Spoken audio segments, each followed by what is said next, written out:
Hi everyone, I'm Arooj from the communication team at Climate Forward Pakistan, and today we have a very special episode in recognition of World's Water Day. And today we have our esteemed guest, Zainab Zahid. She is a climate fellow protection fellow at Alexander von Humboldt Foundation, where her research focuses on strengthening equitable governance and climate resilience in Pakistan. So, Zainab, it is great to have you with us today. And to start us off, could you briefly introduce yourself and tell us about your journey in environmental research and water governance?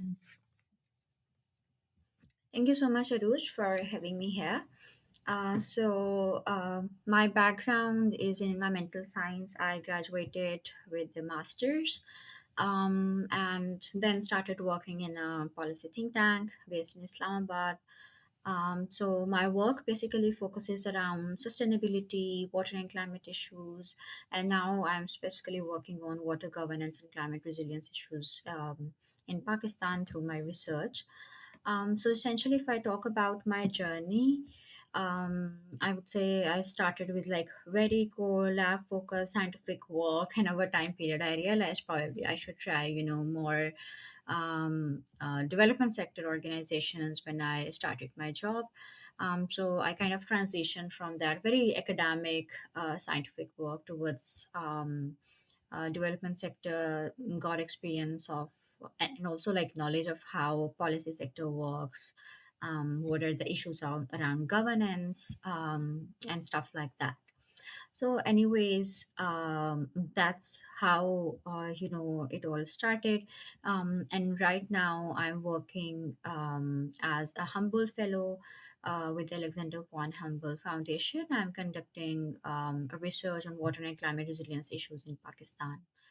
And over time, I also pretty much got engaged in youth advocacy and youth engagement in climate action.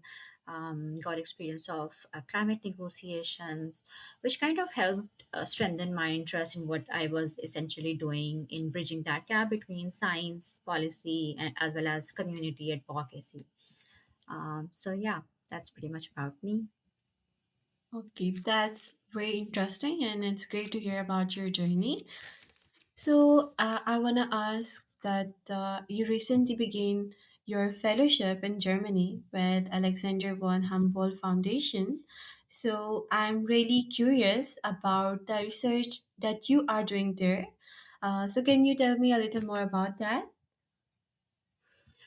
Yeah, so as I mentioned that now I'm working on water and climate issues. So my research specifically focuses on the equity and justice lens, essentially how we can ensure that water governance and climate resilience projects are ensuring equity for the communities they are aiming for.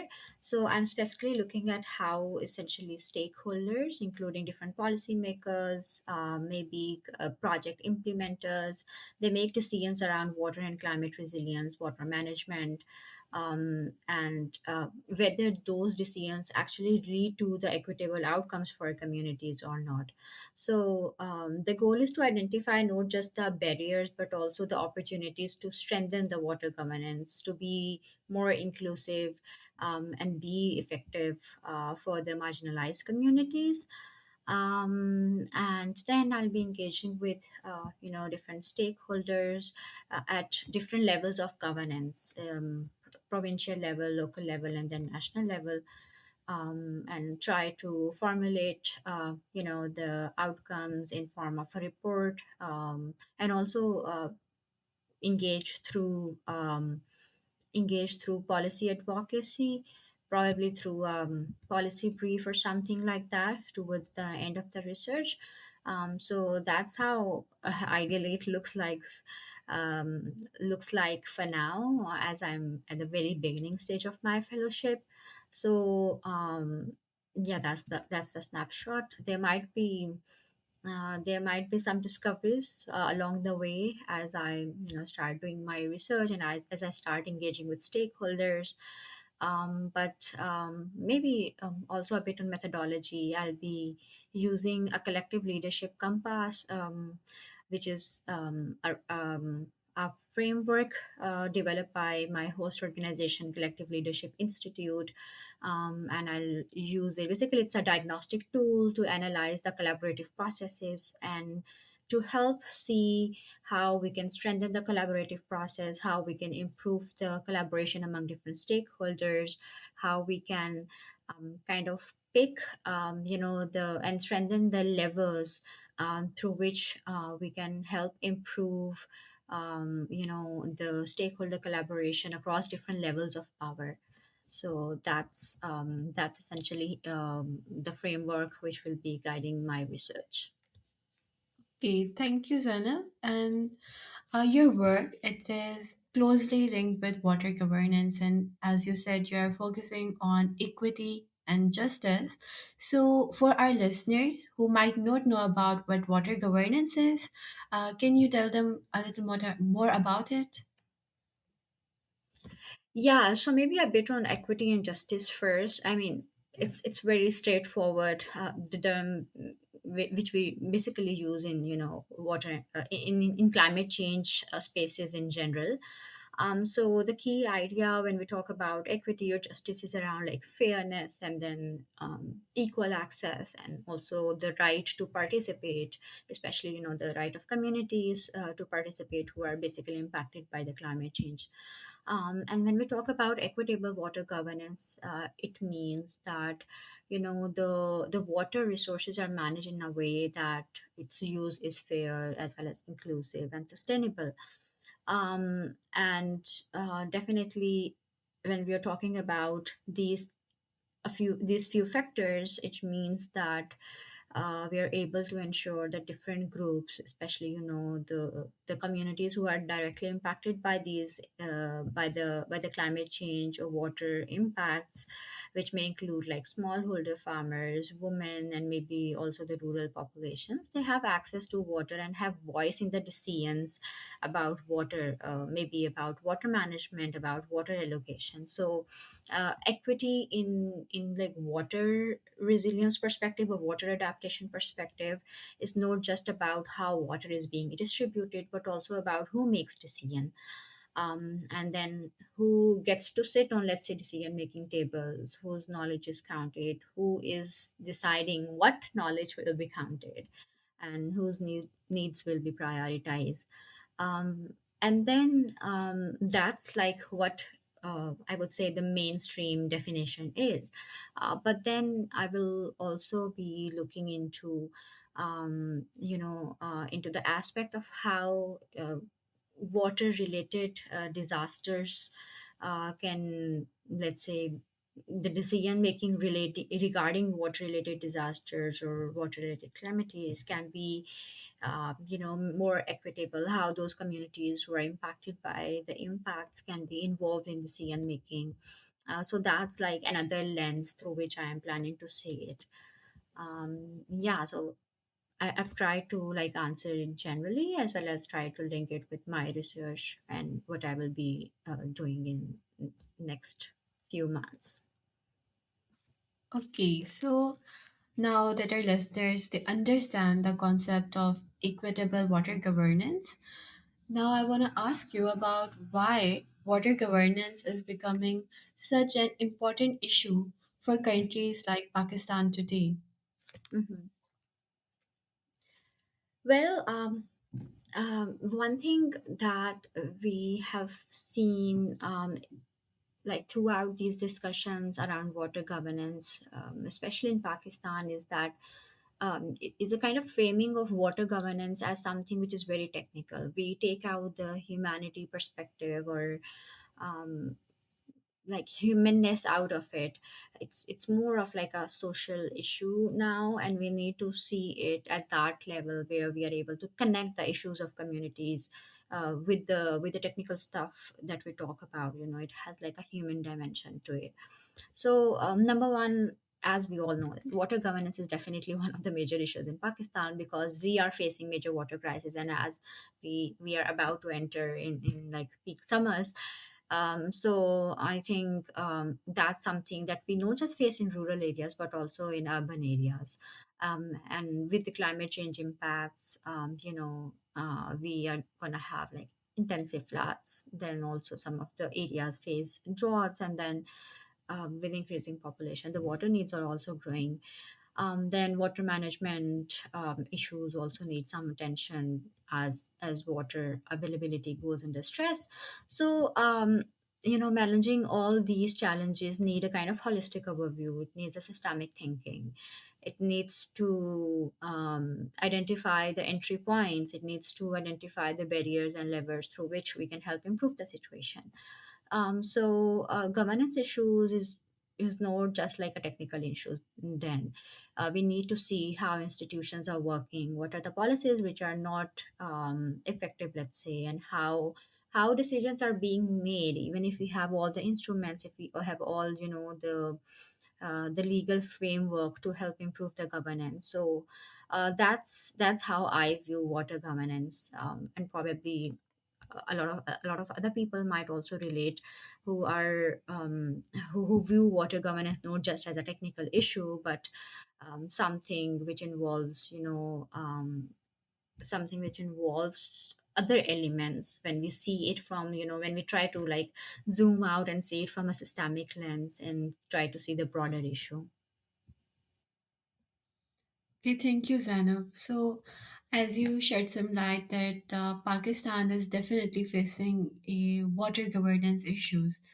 Mhm. So, what do you think are the biggest gaps or challenges in water governance in Mhm. Pakistan?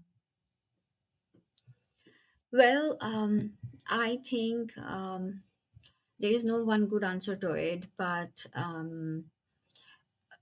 one of the biggest challenges probably is because we have this polycentric governance system where we have kind of overlap of responsibilities, let's say.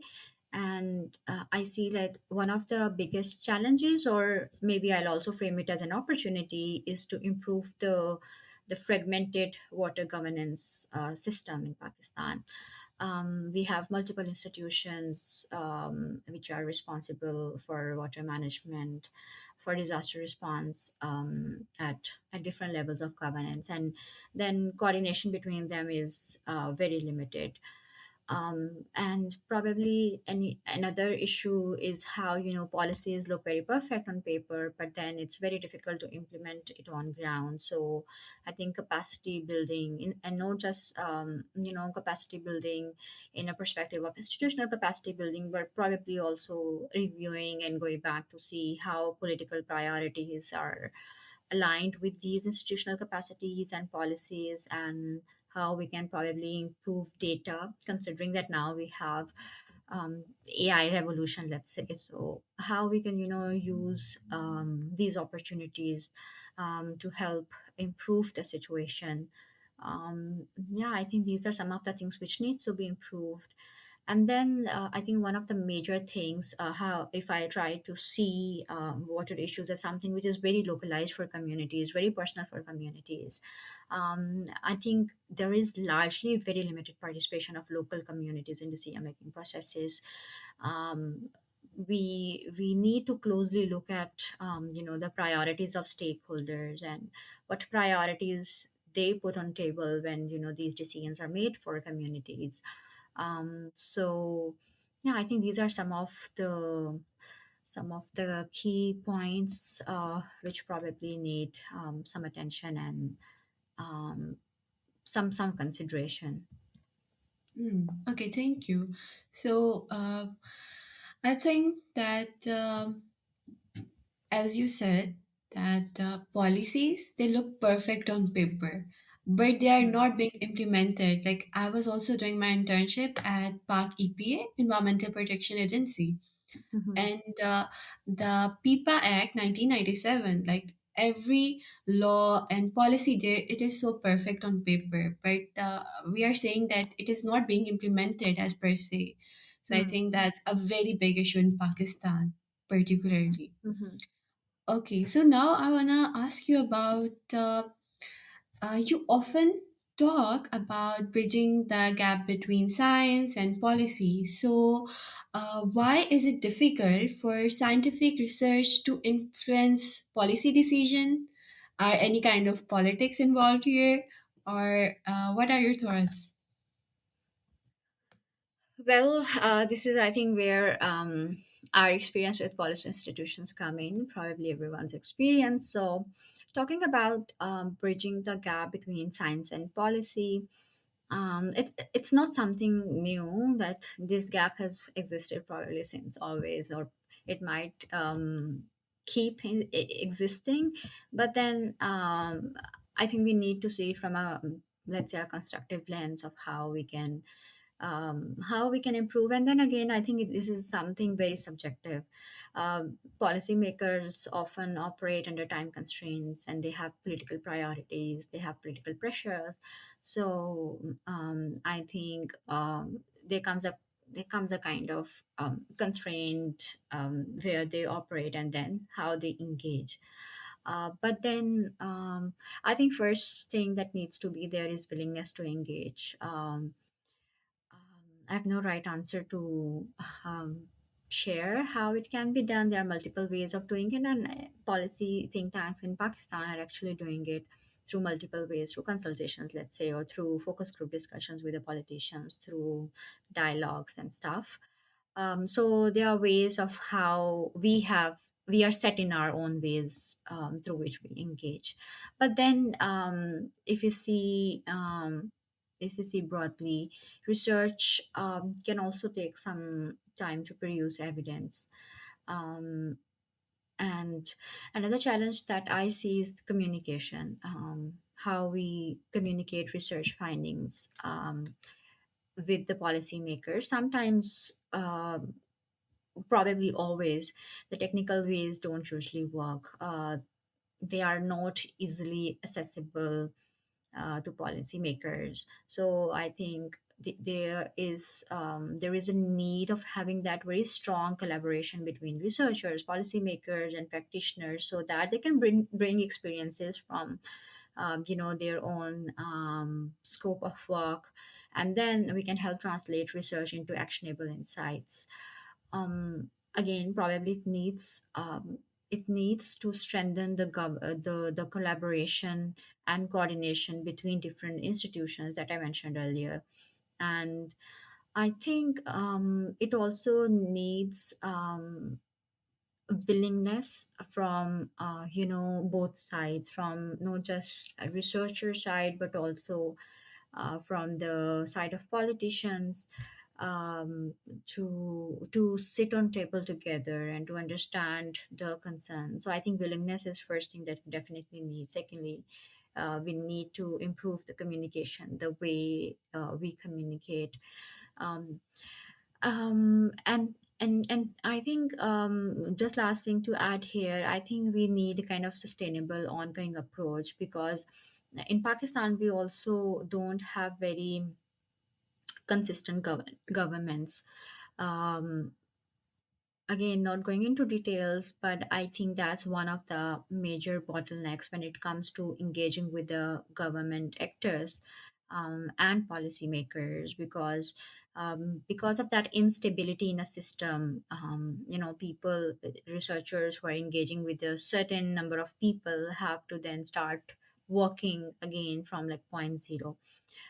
So that's, I think, also one of the um, major bottlenecks, which leads to that break of that communication channel breakage of that communication channel. um, Again, that's difficult to address, because that's something that we have to deal with.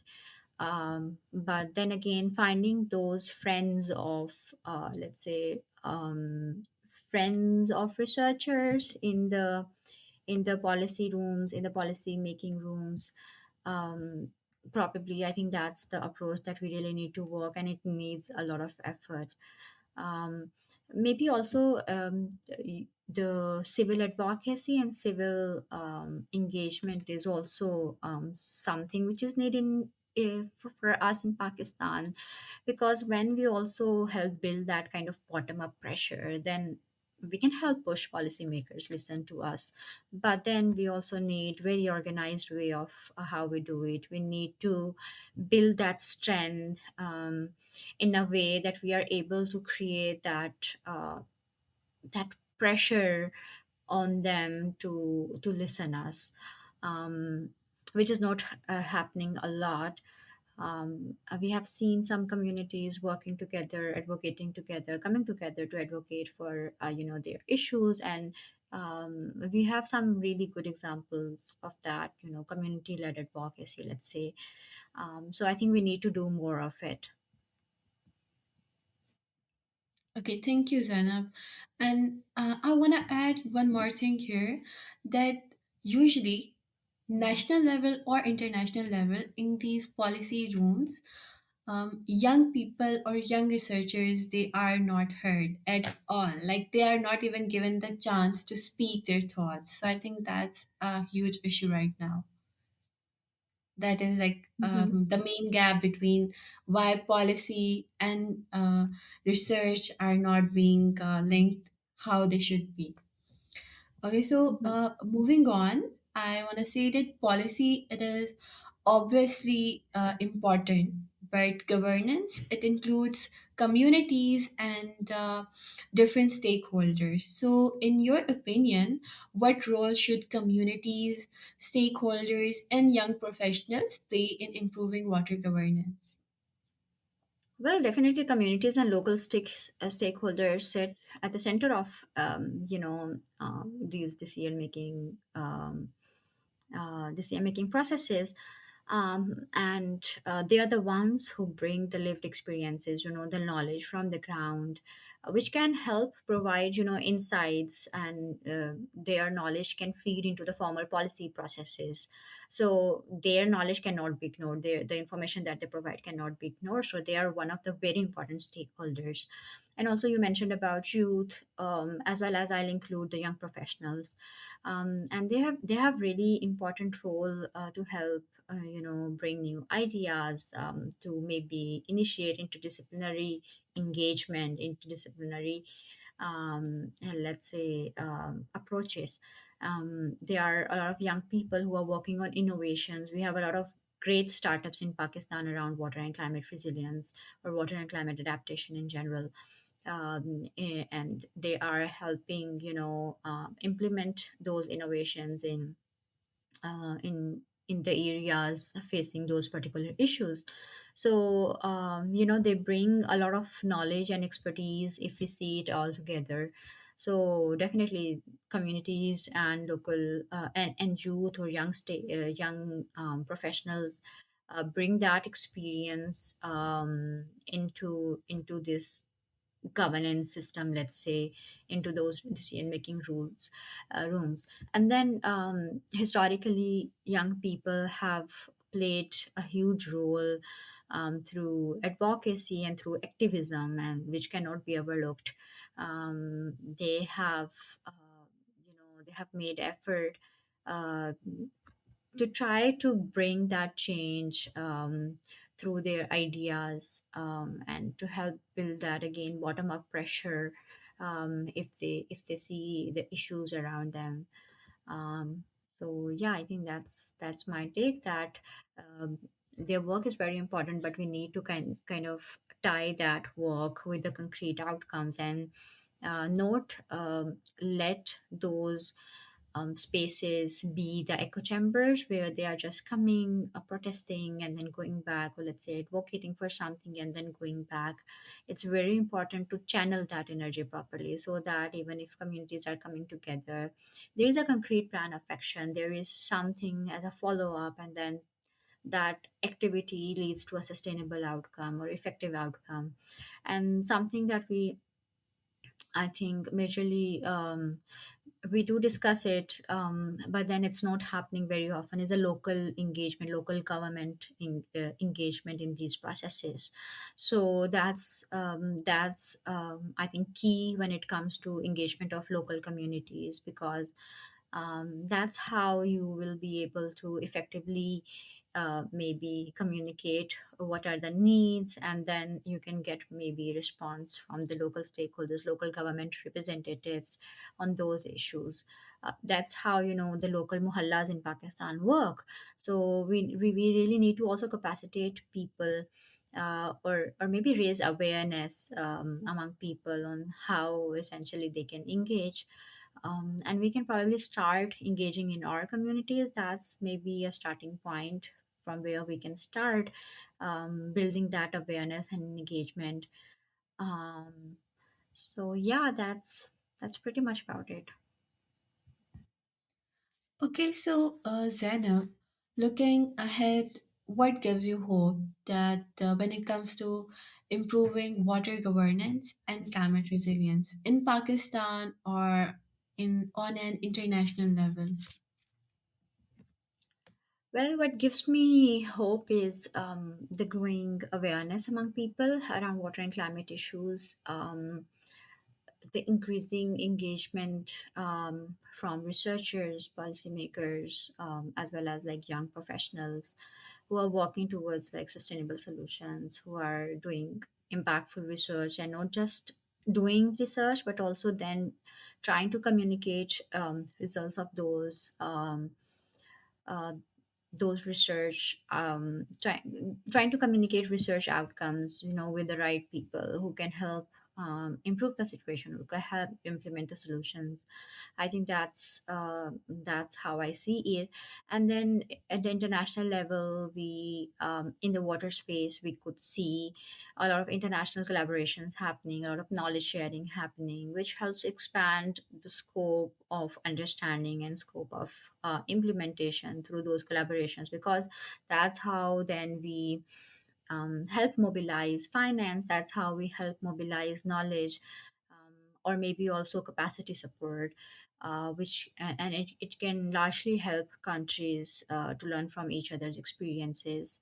um, so that's how I see it. But then again, I think with the AI, with with the increasing digital footprint, I think now people are also taking the responsibility to openly advocate for issues that they have. They're able to communicate what they are facing, and that helps connect, connect that network of people who are impacted by the same issue. So it creates a sense of community that, okay, this is something that not and it's not just me who is facing that issue, but maybe other people are also facing.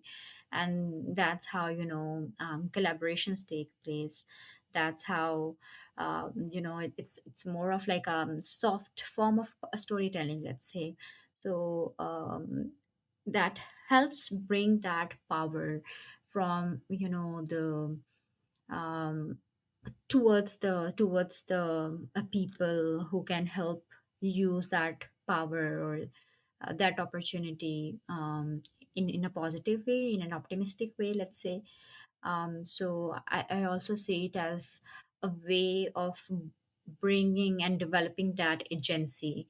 So I think that this gives me hope that we are not now just waiting for people, or let's say policymakers or decision makers, to save us, but we are also trying to bridge those gaps, trying to bridge those relationships where we can help each other, where we can have that sense of communities, where we are able to have that discussion, to be able to then do something about it. So I think walking the talk is probably the next step. So yeah, that gives me hope that hopefully, if we are talking about it, we must be able to do something about it. Okay, thank you. So I want to ask you, if you had the opportunity to advise policymakers in Pakistan, what is the one immediate step that they should take toward equitable water governance? So, what would you recommend? Well, I think what I mentioned earlier with regards to engagement of communities. I think that's probably one of the very important things that policymakers probably need to do. There are a lot of things that they need to do, and I cannot suggest one specific thing, but that's, I think, one thing that we need to mainstream across the processes. And as I mentioned, that strengthening that coordination among different institutions is also very important. um, and I think also strengthening the coordination can also come and sit together with, like, including those local stakeholders. So when the governance systems are more coordinated, they are more inclusive. The policies that these decision makers are making, the policies are then I think more inclusive, they are more effective for local communities. So I think, yeah, that's something that I really, really want. And as I mentioned, that it's very important to engage local stakeholders when it comes to engagement with the local governments, because we need localized solutions for the local communities for the impacts that they are facing. So I think that's the way uh, to go forward. Okay, so before we wrap up, Zainab, I want to ask what is your message that you would like to leave for young people who want to work on climate and water issues? Well, I think one very important thing is to keep doing and keep advocating. Um, if I see my journey, I started as an environmental sciences graduate, and then got involved in advocacy, activism, and then I have kind of segue into the professional, let's say, in professional side of water and climate. So I think it's important to keep doing and keep continuing the work that you are doing. um, when it comes to engagement in water and climate, we also, like, from my experience, we also kind of see that um, you know um, there are a few, we see a kind of disconnection, let's say, among young people, because everyone talks about climate change, but when it comes to thematic implementation in the water space, we don't actively see engagement in those specific spaces in Pakistan from young people. So I think the need to organize together, the people who are concerned by the water related issues should come together and organize themselves. I think that's very important for local advocacy and local activism. But then also, I think collaboration for projects, maybe be it like a research project or be it an innovative project.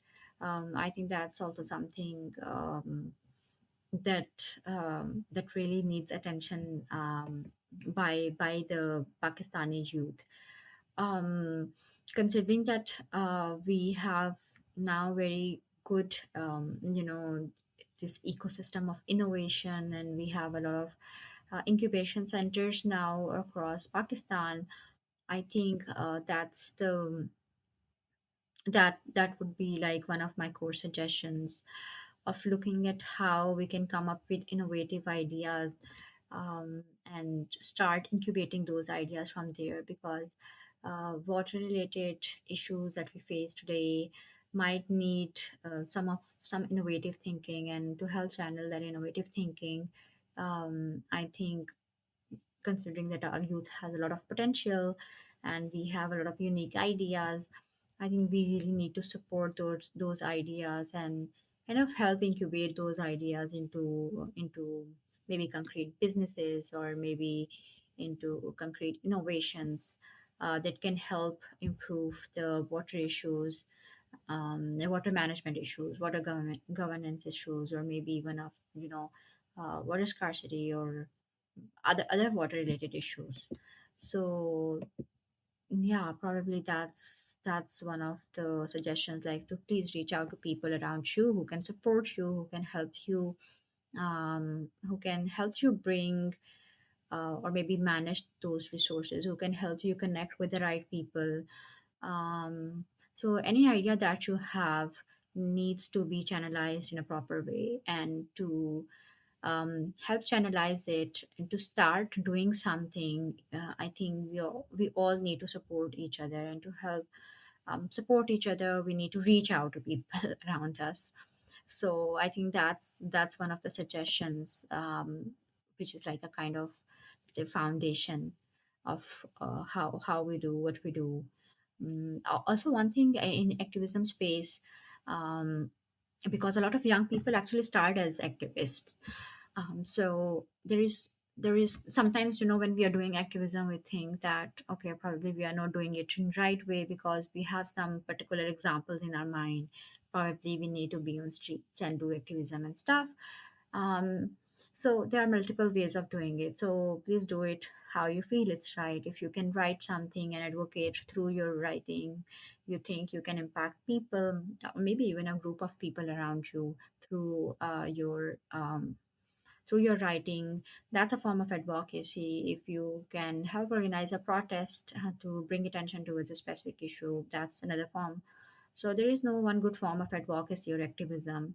So please do activism, implementation, advocacy, because we need more of it to bring that change, to initiate the conversation around water and climate issues. And I think once the conversation is there, then hopefully we'll be able to also slowly and gradually bring impact by organizing and bringing different stakeholders together. Yeah. Okay, so I also want to add one thing that you said we need local solutions because essentially local communities they are facing different issues. Every community is facing different type of issues. But in Pakistan, those local communities they might not even have a space to say, okay, I have these issues. They might not even have the space to tell the politicians or their local government because nobody is there to listen to them. So I think that's a very huge issue that we also need to tackle. Okay, Hmm. so thank you so much, Anna, for your insights and for your time. And for it was very informative to listen to you and your insights. So thank you, and it was a pleasure to have you with us today. So I want to ask our listeners and our viewers that they should take an action on climate resilience and water as well because it's this is going to be released on World Water Day. So I just want to say that we need to stay informed, we need to stay engaged, and we need to stay active. So yeah, that's my message. And thank you, Zainab. Thank you so much, Arooj. It was nice talking to you. Thank you.